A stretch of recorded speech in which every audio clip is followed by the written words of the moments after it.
বাবা থাকলে আসলে সেদিনের মুহূর্তে আমরা টিভির সামনে থাকতাম, বাবা ওয়েস্ট ইন্ডিজ থাকতাম। আমার মাইন্ডসেট খুব ভালো, আমার কাছে মনে হয় 3 ফরম্যাটেও ভালো করবে, ওয়ার্ল্ডের বেস্ট উইকেট কিপার হবে এক সময়। দর্শক আমার সঙ্গে যাকে দেখতে পাচ্ছেন তাকে অনেকেই চেনেন, অনেকে চেনেন না। পরিচয় করে দিচ্ছি, তিনি জাকের আলী অনিকের বোন। সিলেট ইন্টারন্যাশনাল ক্রিকেট স্টেডিয়াম তার সঙ্গে দেখা, কথা বলবো জাকের আলী অনিক প্রসঙ্গে। ওয়েস্ট ইন্ডিজের বিপক্ষে প্রথম ওয়ানডেতে মাত্র 2 রানের জন্য হাফ সেঞ্চুরি বঞ্চিত হয়েছে আপনার ছোট ভাই, একটু কি আফসোস হচ্ছে? হ্যাঁ, আমার তো একটু আফসোস হবেই, কারণ 16 বছর পরে ওয়েস্ট ইন্ডিজ একটা উইন, ওই সময় সেঞ্চুরিটা থাকলে আসলে অন্যরকম হতো। একটু তো আফসোস আছেই। ওই দিনকার অনুভূতিটা কেমন ছিল? ওই টেস্টে কিন্তু জেতার জন্য আসলে জাকের আলী অনিক যে ইনিংসটা খেলেছেন এটা খুবই সাহসী ইনিংস ছিল, এবং ওই ইনিংসে ভর করে মূলত আসলে টেস্ট জয়টা এসেছে বলা যায় আর কি। তো অনুভূতিটা কেমন ছিল? আসলে প্রচুর রাত পর্যন্ত খেলা দেখতে হয়েছে আমাদের। সো অনেক যখন খুব 50-র পরে যখন আগ্রাসী ব্যাটিং শুরু করলো, তখন অনেকটা ডিটারমেন্ট হয়ে গেছিলাম আসলে বাংলাদেশ উইন করবে। ও আসলে উইনের জন্য রান সংগ্রহ করছে, ব্যাপারটা এরকমই মনে হয়েছিল। যে কারণে আসলে আমরা চিন্তাও করছি, মাইন্ডসেট করে রাখছি যে আজকে উইন হবে, উইন হয়েছে। ওভারঅল সব মিলে ব্যাপারটা অনেক ভালো লাগছে। আপনারা কি সবাই একসঙ্গে খেলা দেখেন? কে কে খেলা দেখেন? সবাই বলতে কি, আমি তো সিলেটে থাকি, আমার ফ্যামিলি আমরা আসলে 3 পার্টে থাকতেছি। যেমন আমি, আমার হাজব্যান্ড সহ এখানে সিলেটে, আমার ভাই, আমার বোন ওরা আছে হবিগঞ্জে, এবং আমার আম্মা এবং অনেকের ওয়াইফ তারা ঢাকায় থাকে। আমরা 3 পার্টে খেলা দেখি। আমার আম্মার একটা হচ্ছে, আম্মা অনেকের ব্যাটিং দেখে ঘুমায় যায়, আমার ছেলে ব্যাটিং শেষ, আমার খেলা দেখা শেষ। আর যদি লেট নাইট না হয়, এমনিতে মাঝে মাঝে পুরা খেলাই দেখেন। ওইদিকে অনেকে ওয়াইফ খেলা দেখছে, আমরা এদিকে খেলা দেখছি, ওইদিকে বাসায় আমার ভাই বোন খেলা দেখছে। তো মোটামুটি সবাই আমরা খেলা দেখছি, একসাথে না হলেও আলাদা আলাদাভাবে সবাই খেলা দেখছি। ওই দিন ম্যাচ জেতার পরে অনেক স্ট্যাটাস দিয়েছিলেন যে ওনার বাবাকে আসলে খুব মিস করছেন। বাবা থাকলে আসলে সেদিনের মুহূর্তটা কেমন হতো? বাবা থাকলে আসলে সেদিনের মুহূর্তে আমরা টিভির সামনে থাকতাম, বাবা ওয়েস্ট ইন্ডিজ থাকতো। আমার কাছে এটা মনে হয়, কারণ আব্বা সবসময় বলতো যে মুশফিক রহিমের খেলা যাবে ওর বাবা গিয়ে মাঠে দেখে, উনি যখন ন্যাশনাল টিমে খেলবে আমিও দেখবো অনিকের খেলা মাঠে বসে। তো ব্যাপারটা ন্যাশনাল টিমে অনিকের খেলাটা আব্বা হয়তো দেখা যেতে পারেনি, আমরা দেখতেছি। যে কারণে আসলে মিসিংটা ওই রকম, অনিকও হয়তো এই যে মিসিং, মানে ওর কাছে মিসিংটা মনে হচ্ছে। কারণ 15 বছর আগে যখন অনিক খেলা দেখছিল রাত জেগে, ওই স্মৃতিটা ওর মনে হয়ে গেছে, আব্বার কথা মনে হয়ে গেছে, এইটাই আর কি।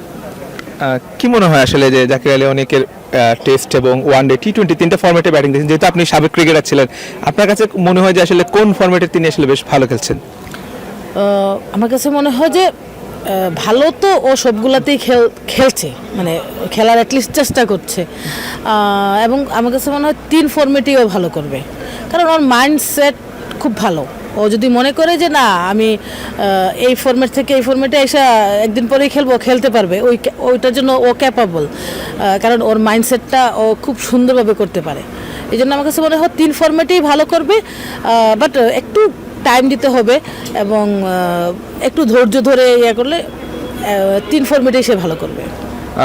অনেক অপেক্ষার পর, অনেক অবসানের পর মানে তিনি জাতীয় দলে চান্স পেয়েছেন। তার মেন্টালিটি অনেক, বা খেলার ম্যাচের ক্ষেত্রে দেখেছি যে মেন্টালিটি অনেক স্ট্রং। এই মেন্টালিটি আসলে কিভাবে গ্রো হচ্ছে, এই ক্ষেত্রে আসলে কার অবদানটা বেশি? এটা আসলে আমি বলবো ওর মানসিক স্ট্রং যে ব্যাপারটা, ও আসলে এটা আমাদের পারিবারিকভাবেই পেয়েছে। যেমন আমাদের আব্বা অনেক স্ট্রং ছিলেন, উনি কখনোই কোনো সময় কোনো কিছুকে খুব বেশি করতেন না, ভয় পেতেন না, বা খুব বেশি এত বদল করতেন না। যে কারণে, এবং কোনো কিছু কানে নিতেন না যে অমুকজন এটা বলছে, তমুক এটা বলছে, এই জিনিসটা আমার বাবা কখনোই কানে নিতেন না। উনার যেটা করার উনি ওইটাই করতেন। সো এই জিনিসটা অনেকও পেয়েছে যে না, ও আসলে আদার সাইডের কথা কখনোই কানে নেয় না, ওর যেটা মাইন্ডসেট ও সেটাই করবে, এবং ও স্ট্রং, ওর মেন্টালিটি স্ট্রং আসলে এই কারণে, জেনেটিকলি। আচ্ছা, বারবার আপনার বাবার কথাই উঠে আসছে, আসলে তার আসলে ক্রিকেটের প্রতি মনে হচ্ছে অনেক প্রেম ছিল, ক্রিকেটের প্রতি ক্রেজিনেস ছিল। এইটা আসলে কোথায় থেকে, কিভাবে, বা আপনাদেরকে যে ক্রীড়া সেক্টর নিয়ে আসা, এটা আসলে কোথায় থেকে? উনি কিংবা আপনি? আচ্ছা, আমাদের ঘরের প্রথম ক্রিকেটার হচ্ছে আমার ভাই অপু, ও আমার ইমিডিয়েট ছোট। তো অপু মূলত ক্রিকেটার ছিল। অপুরটা দেখে দেখে অনেক ক্রিকেটার ওর আগ্রহ প্রকাশ করলো, অনেককে মাঠে নিয়ে প্র্যাকটিস করাইতে করাইতে আমি ক্রিকেটার হয়ে গেছি, ব্যাপারটা এরকম।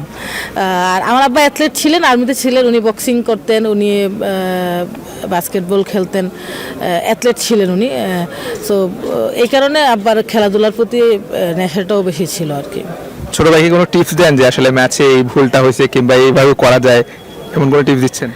এখন আসলে আর টিপস দেওয়ার সুযোগ নাই, কারণ এখন সে সর্বোচ্চ পর্যায়ে আছে। আগে হলেও হয়তো ইয়ে করতাম, বাট এখন আসলে ওই টিপসের দরকার নাই। ও নিজেই আসলে অনেক মানে ইয়ে করতেছে, ওর কোচ আছে এবং সর্বোচ্চ লেভেলের কোচরা ওরে গাইড করতেছে। তাছাড়া ওরও অনেক এখন আগের চেয়ে মেধা বুদ্ধি সব। এমনিতে ক্রিকেট নিয়ে কোনো কথাবার্তা হয় না ম্যাচের পরে বা আগে? আমরা এখন আসলে আর ক্রিকেট নিয়ে খুব একটা কথা বলি না, ইচ্ছাকৃতই বলি না, কারণ সারাদিন ক্রিকেটে থাকে, অলওয়েজ স্ট্রেসে থাকে। এই জন্য ক্রিকেটের বাইরে যখন আসে একদম ক্রিকেট নিয়ে আমরা আসলে আলোচনা করি না। বাংলাদেশের ক্রিকেটারদের ক্ষেত্রে সাধারণত দেখা যায় যে জাতীয় দলে খেলাটাই স্বপ্ন। জাতীয় দলে খেলতে পারলে এরপর দেখা যাচ্ছে আর বেশি দূর যাওয়া হয় না অনেকের ক্ষেত্রে, বা বড় ক্রিকেটার হওয়ার স্বপ্ন থাকে না।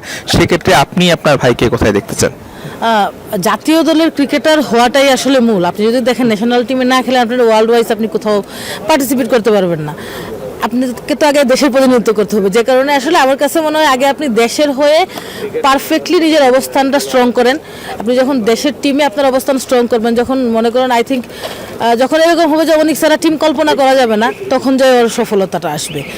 না, আমি বলতে চাইছি যে আসলে বিশ্ব সেরা ব্যাটার হওয়া, মানে যেমন স্বপ্ন থাকে না যে যেমন বিরাট কোহলি বলি, ডেভিড ওয়ার্নার বলি, অন্য আর অনেক ক্রিকেটার আছে, সেরকম আপনার ভাইকে আপনি আসলে কোন অবস্থানে দেখতে চান, বা আপনার একটা প্রত্যাশা থাকে? অবভিয়াসলি আমি তো মনে করি অনেক ওয়ার্ল্ডের বেস্ট উইকেট কিপার হবে এক সময়, কারণ ও উইকেট কিপিং অনেক ভালো করে, যদিও এখন ওর ক্লিক করতেছে না।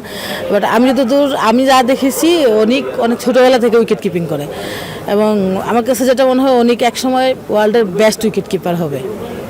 আমরাও সেই প্রত্যাশা রাখি যে জাকির আলী অনেক একদিন বিশ্বের সেরা উইকেট কিপার হবে, আপনার সেই স্বপ্ন পূরণ হোক। Hussain Arman, BD Cric Time, Sylhet international cricket stadium, Sylhet.